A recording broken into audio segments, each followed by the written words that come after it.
Olá, somos alunos da Universidade Federal do Maranhão, do Centro de Ciências Naturais Química de São Bernardo, da disciplina de Genética e Evolução. E hoje iremos apresentar um seminário cujo tema é o surgimento da biologia evolutiva. Os discentes são Ana Carla, Daniel Victor e Laina Victória. Aqui apresento um resumo histórico do nosso tema, onde, no primeiro momento, vamos falar sobre as ideias evolutivas e não evolutivas de Darwin. Em segundo momento, iremos falar sobre a teoria de Darwin, de 1859. E em terceiro momento, sobre a síntese moderna, das décadas de 1920 a 1950. De início, falamos sobre o fixismo. O fixismo corresponde à primeira tentativa de explicação da biodiversidade dos seres vivos. O fixismo é a teoria não religiosa de que as espécies vivas atualmente são idênticas às do passado. O fixismo acredita que a evolução ela não acontece e que as espécies elas já saíram adaptadas ao meio ambiente, tá? Sem passar por qualquer tipo de mudança, qualquer tipo de transformação. O fixismo ele surgiu numa época em que vigorava a teoria geocêntrica, em que o mapa mundo não tinha os contornos de hoje, em que se acreditava no poder dos deuses, dos filósofos. Aí apresento a vocês as hipóteses. A hipótese criacionista, ou da criação total, a hipótese da geração espontânea e a hipótese catastrófica. A geração espontânea, ela explica a origem e a diversidade dos seres vivos por receitas, através das quais a matéria inorgânica se transforma em seres vivos. Tá? A geração espontânea é uma ideia de que algumas formas de vida são geradas espontaneamente de matéria inanimada. Tá? O criacionismo era apoiado por Aristóteles, que atribuiu a origem e a diversidade dos seres vivos a um criador, ao Deus. Tá? O criacionismo é a teoria, ou crença religiosa na qual a humanidade, toda a vida na Terra e no universo são frutos da criação de um ser sobrenatural, foram criados por um Criador, por Deus. E tem o catastrofismo, enunciada por Cuvier, atribuiu à biodiversidade a ocorrência de catástrofes que eliminam os seres vivos e substituíram por outros diferentes. Essa hipótese do catastrofismo defendia que as alterações que ocorriam no nosso planeta se deviam à ocorrência de grandes catástrofes naturais, as quais, além de provocar a extinção da fauna e da flora que existia, também explicaria a existência dos fósseis de animais marinhos em zonas continentais. As grandes catástrofes produzem revoluções no globo que eliminam muitas espécies. Surgem depois, então, outras espécies que não existiam anteriormente nos locais atingidos por essas catástrofes. Tá? Essas são as hipóteses. Depois, entramos para falar sobre Lamarck. Através do estudo de espécies de conchas fossilizadas de invertebrados marinhos extintos, que Lamarck concluiu que as espécies deveriam evoluir, isto é, transformar-se ao longo do tempo. Diante disso, surgiram ideias. Lamarck teve ideias para explicar a existência da evolução. E podemos resumir essas ideias em dois princípios fundamentais: a lei do uso e desuso e a lei da herança das características adquiridas. Na lei do uso e desuso, é, de acordo com as necessidades, um organismo ele passava a utilizar com maior frequência alguns órgãos, fazendo com que este se desenvolvesse mais que os outros. E além de destacar o maior desenvolvimento de estruturas usadas com frequência, esse princípio também enfatizava que aquelas que eram pouco utilizadas atrofiavam-se, não evoluíam. E para explicar a sua teoria, Lamarck utilizou como exemplo o pescoço longo das girafas. Tá? Segundo Lamarck, segundo esse pesquisador, existiu inicialmente girafas com pescoço curto, todavia elas tinham que se esticar para poder alcançar o seu alimento em árvores que eram muito altas.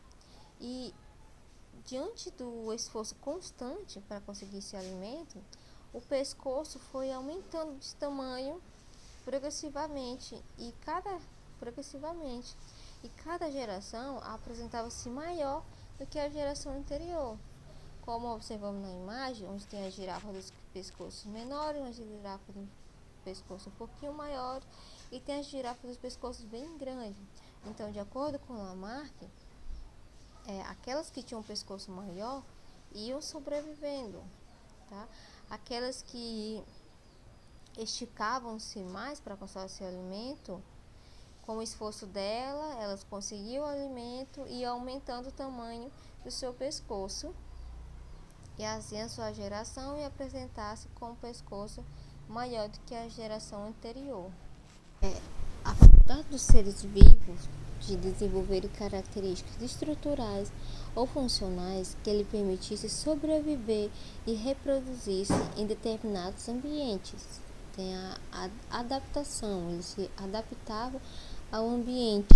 O ambiente ia condicionar a evolução. O ambiente condiciona a evolução.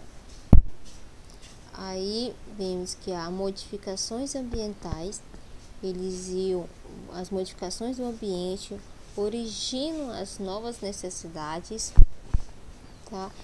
Que implicam os novos comportamentos.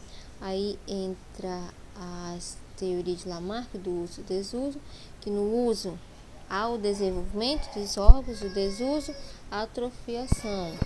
Então, dentro dos novos comportamentos, acionavam as modificações no organismo que iam transmitir as novas características aos seus descendentes, e isso provocaria a adaptação da espécie ao longo das gerações. Segundo Lamarck, fazendo um resumo, os organismos complexos originam-se progressivamente a partir de outro mais simples. E em resposta às solicitações do ambiente, os organismos adquirem ou perdem determinadas características e essas alterações são transmitidas às descendências. A teoria de Darwin. Não tem como a gente estudar o surgimento da biologia evolutiva e não citar Darwin durante os estudos. Charles Darwin foi um importante naturalista inglês. Ele nasceu em 12 de fevereiro de 1809 e veio a falecer em 1882. Como eu falei, ele foi muito importante para a biologia evolutiva e para entendermos como funciona a origem das espécies, vamos dizer assim. Aqui, neste tópico, temos os estudos de Darwin. No início de seus estudos, em primeiro lugar, ele fez uma viagem. Antes da viagem, ele morava em Edimburgo e estudava em Cambridge. E após alguns anos de estudo, ele foi convidado a uma viagem como naturalista.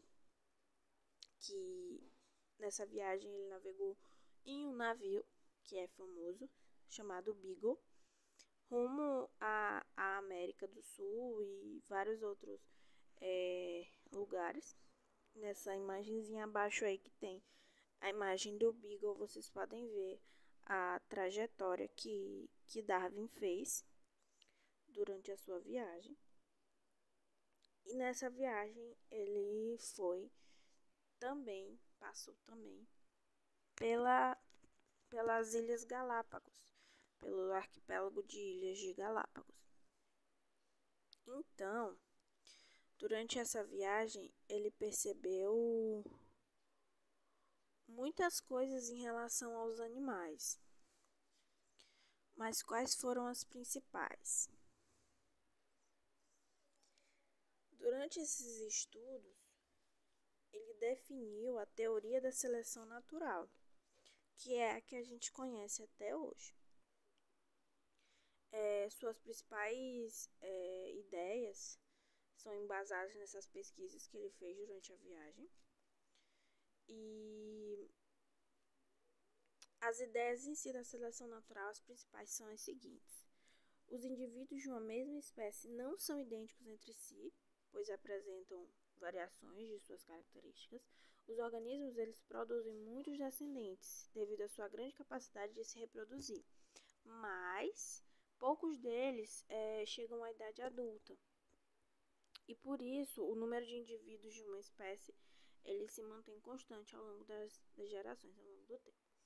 Os organismos com variações favoráveis às condições do ambiente em que vivem, eles têm mais chances de sobreviver em relação àqueles com variações menos favoráveis. Os organismos com variações vantajosas ou mais favoráveis, eles têm maiores chances de deixar descendentes que vão herdar essas mesmas características favoráveis. Ou seja, a seleção natural ela vai atuar sobre os indivíduos ao longo de várias gerações e ela se mantém ou ela pode melhorar de acordo com a adaptação de cada ambiente. E essas ideias de Darwin, se a gente for parar para estudar e para pensar bem, elas são em si bem simples. O que seria? O que podemos observar em relação à seleção natural são as variações nos traços, ou seja, as características dos indivíduos de uma população, a reprodução dos indivíduos, a hereditariedade, os traços que são mais vantajosos, já que os menos vantajosos normalmente, segundo ele, não sobreviveriam, e assim por diante. Então, tal que ele, nessa questão, ele usou muito a comparação entre as tartarugas, onde umas tinham o pescoço mais longo e outras tinham o pescoço mais curto, dependendo da região da ilha em que elas estavam. Então, a gente estudando essa questão da seleção natural, essa questão do surgimento da biologia evolutiva, a gente pode perceber a importância dessa teoria de Darwin. Depois de um tempo de estudo, tipo 20 anos, ele estudou por bastante tempo, em um certo dia chegou uma carta para Darwin de Wallace, e nessa carta Wallace falava que tinha estudos, estava estudando também, e o que ele estava estudando era relativamente parecido com o que Darwin estudava. Então, todas as ideias que Darwin tinha estudado até então, ele se sentiu, vamos dizer assim, mais confiante para liberá-las ao mundo, explicar ao mundo o que ele estava estudando, o que ele estava pensando. Mas, por que ele não tinha feito isso antes? Apesar de ele ter suas ideias bem definidas, ele realmente demorou para publicá-las por conta do choque entre, vamos dizer assim, religiões. A versão bíblica, a versão da criação que conhecemos, e a versão que Darwin tinha criado através desses estudos eram completamente opostas. Então, obviamente, poderiam entrar em choque. Então, ele simplesmente contou somente a pessoas mais próximas, a amigos, exatamente por suas ideias serem controversas, por suas ideias terem objeções à questão bíblica. Então, muitas pessoas foram contra quando ele liberou. Ainda assim, apesar de seus medos, muitas pessoas foram contra e tiveram muitas insatisfações, podemos dizer assim. Eu trouxe aqui 3 insatisfações que foram citadas durante os estudos, enquanto eu pesquisava, onde uma delas era que sua teoria não incluía uma teoria satisfatória em relação à hereditariedade, outra que explicava a evolução por acaso, não tinha um fundamento fixo, e que existiam muitas lacunas entre formas existentes na natureza. Como naquela época a igreja ainda tinha muito poder, então qualquer ideia que fosse controversa à ideia da criação iria com certeza não iria ser aceita diretamente. Então demorou muito. Hoje em dia já sabemos que a ideia de Darwin tem sim embasamento, mas naquela época muitas pessoas não acreditavam, até porque tinham os estudiosos antes de Darwin também. Então não tinha como muitas pessoas saber, principalmente as pessoas que não eram estudiosas, qual estava realmente falando a verdade. Então, basicamente, durante seus estudos, foi isso que Darwin fez. Mais adiante, os colegas vão explicar melhor como tá sendo essa relação após as ideias de Darwin. Boa noite, pessoal. Essa última parte do nosso seminário, ela vai ser dedicada à explicação da síntese da evolução. E eu vou explicar de forma rápida e clara de como a junção de várias informações, tanto a teoria darwiniana como a genética e algumas outras ciências, elas se somam, né? Por isso a síntese. E a junção de todas essas ideias alicerça a compreensão de como as espécies evoluem em nosso planeta. Tá certo? E o que diz a teoria sintética da evolução sobre como os organismos evoluíram em nosso planeta. Alicerçando nessa concepção, nós temos o conceito de variabilidade. Que é isso? O Darwin percebeu, né, que nas populações, de forma natural, a gente encontrava essas variações, né? E que o ambiente com suas pressões em cima desses organismos, o que seriam essas pressões?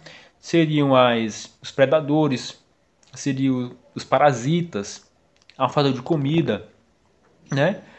Com essas pressões exercidas pelo ambiente naqueles organismos, ele fazia tipo uma seleção natural, e os organismos que não seriam aptos a viver naquele lugar seriam eliminados, e aqueles aptos a conviver naquele lugar teriam sua linhagem preservada.